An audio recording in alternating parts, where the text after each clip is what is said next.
मकर संक्रांति का जो दिवस है वो कोई साधारण नहीं। आप लोग दान करते हो मकर संक्रांति में? कितनी चीजें दान करते हो? और सुहागन माताओं को देते हो ना? क्या देते हो? कितने देते हो? 13, 14 कितने हैं? 14। कौन से पुराण में लिखा है कि 14 चीज देना चाहिए? अरे बोलते जाओ जरा जल्दी जल्दी, बड़ी मुश्किल से तो पकड़ाई में आते हो तुम शिवरी नारायण वालों। 14 चीजें दान देना है। किस पुराण में लिखा है? कोई तुमसे पूछ सकता है तो महाराज आप कह सकते हो अग्नि पुराण में वर्णन आता है। कौन से पुराण में लिखा है? अग्नि पुराण में लिखा। देवऋषि नारद भगवान विष्णु के पास जाकर पूछते हैं, नारायण कृपा करिए। भगवान विष्णु ने पूछा क्या बात है, बोलिए देवऋषि नारद क्या चाहते हो? चाहते क्या हो वो बताओ। महाराज हमें इतना सा बता दो, शिव जी के यहां जाते हैं तो पहले उनके द्वारपाल से पूछना पड़ता है अंदर जाने के लिए। ब्रह्मा जी के यहां जाते हैं तो ब्रह्मा जी के द्वारपाल से पूछना पड़ता है। इंद्र के यहां जाते हैं तो इंद्र के द्वारपाल से पूछना पड़ता है। हम जितनी भी जगह जाते हैं तो कोई ना कोई द्वारपाल से हमें पूछना पड़ता है अंदर जाने के लिए। भगवान देवऋषि नारद कह रहे हैं नारायण से कुछ ऐसी कृपा कर दो कि हमें किसी से आज्ञा लेना ही नहीं पड़े। भगवान विष्णु तो उनकी बात को बस थोड़ा सा सुने और अंदर चले गए। नारद जी को लगा हमारा तो कोई जवाब ही नहीं दिया। नारद जी वहीं पर टिक गए, खड़े रहे, नाम जाप करते। विष्णु वापिस आए और देवऋषि नारद से कहा एक काम करो, जब सूर्य मकर में प्रवेश करते हुए उत्तरायण की ओर जावे, उस घड़ी उस पल में देवऋषि नारद तुम 14 बार भगवान के नाम का, शिव नाम का दान दे दीजिए। भगवान नारायण के नाम का, राम नाम का, कृष्ण नाम का दान दे दीजिए। अब देखो यहां पर यह नहीं लिखा कि प्लास्टिक का डब्बा दो। समझ लेना जी हो अच्छे से कि लोगों ने दान को कितना भ्रष्ट कर दिया वो बताया जा रहा है। अग्नि पुराण में यह नहीं लिखा कि तुम प्लास्टिक की चाय की चन्नी दो 14, बाल्टी दो 14, या प्लास्टिक का डब्बा दो 14 है। यहां पर यह नहीं लिखा है कुछ भी हो। यहां क्या लिखा अग्नि पुराण में कि मकर संक्रांति के दिन जब सूर्य उत्तरायण भाव में प्रवेश करे, मकर में जावे, उस समय पर देवऋषि नारद तुम्हारे मुख से अगर 14 बार भगवान के नाम का दान 14 जीवों को दे आओगे तो किसी भी देवता के पास जाओगे तुम्हें परमिशन की जरूरत नहीं पड़ेगी, तुम डायरेक्ट प्रवेश कर जाओगे। डायरेक्ट। अब तुमको अगर वैकुंठ में डायरेक्ट प्रवेश करना हो तो बिना पूछे, तो उसके लिए कहा ही मकर संक्रांति पे दान दो। तो किस चीज का दान देना है हमारा? प्लास्टिक का डब्बा नहीं, बाल्टी नहीं, चन्नी नहीं। फिर किस चीज का नाम? तो कहा अगर देवर्षि नारद आप दान दे रहे हो तो 14 नाम का दान दीजिए। 14 जीवों को नाम का दान दे दो, भगवान के नाम का भजन करो। और अगर संसार के लोग दान दे तो किस चीज का? तो के अन्न से बड़ा कोई दान, अन्न से बड़ा कोई दान।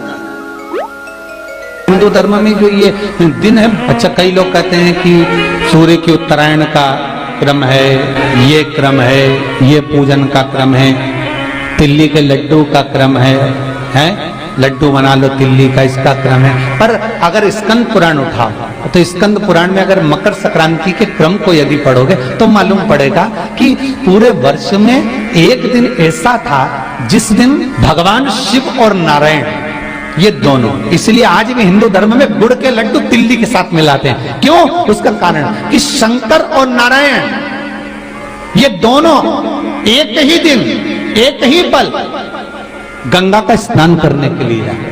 एक माता लक्ष्मी भगवान नारायण और भगवान शिव को स्नान के लिए गुप्त रूप से झांकती है।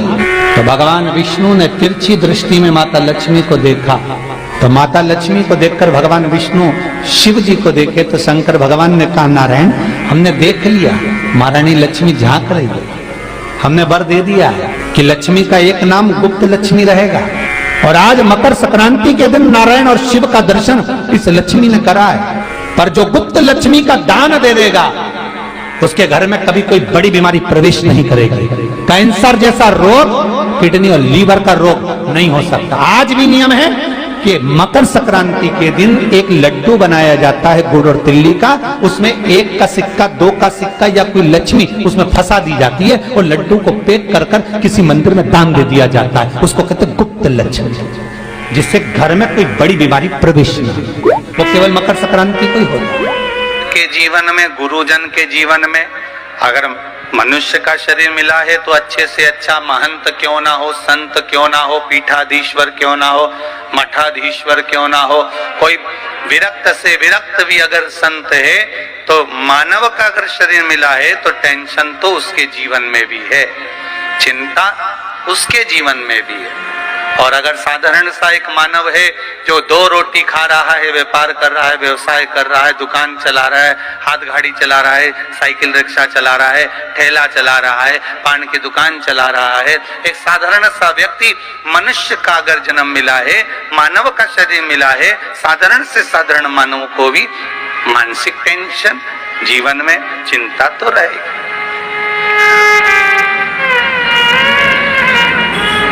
एक बात पहले कही थी, आज फिर कहते हैं। घर में हाफ सेट है,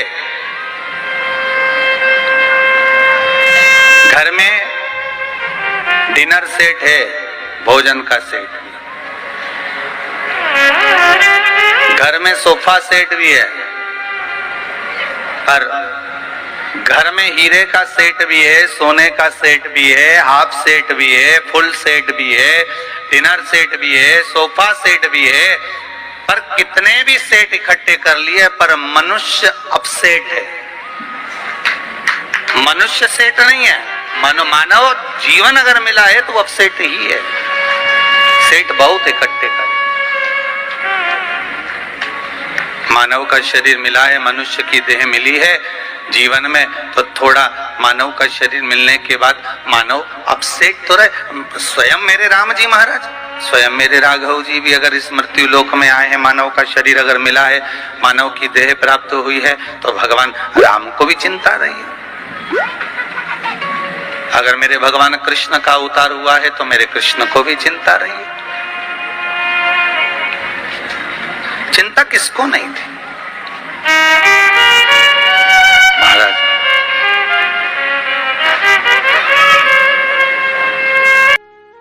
हर हर महादेव, श्री शिवाय नमस्तभ्यम भक्तों। हमारे पूजनीय प्रदीप जी मिश्रा के चरणों में हमें नमन करना चाहिए, क्योंकि उनकी वजह से आज हमारा हिंदू धर्म इतना जागरूक हो चुका है कि हमारे घर के बच्चे बच्चे भी मंदिर की सीढ़ी चढ़ने लगे हैं। और हमारे आदरणीय गुरु जी के उपाय इतने काम कर रहे हैं कि शायद डॉक्टर की ना दवा गोली काम कर रही है, बस उपाय कर लो अपना काम बन जाता है। और हमें इस बात की भी खुशी मनानी चाहिए कि हमारा जन्म हिंदू धर्म में हुआ। और ऐसे ही उपाय के लिए हमारे चैनल को सब्सक्राइब और वीडियो को लाइक जरूर कर रखें, ताकि आने वाली वीडियो आप तक सबसे पहले पहुंचे। हर हर महादेव, श्री शिवाय नमस्तभ्यम।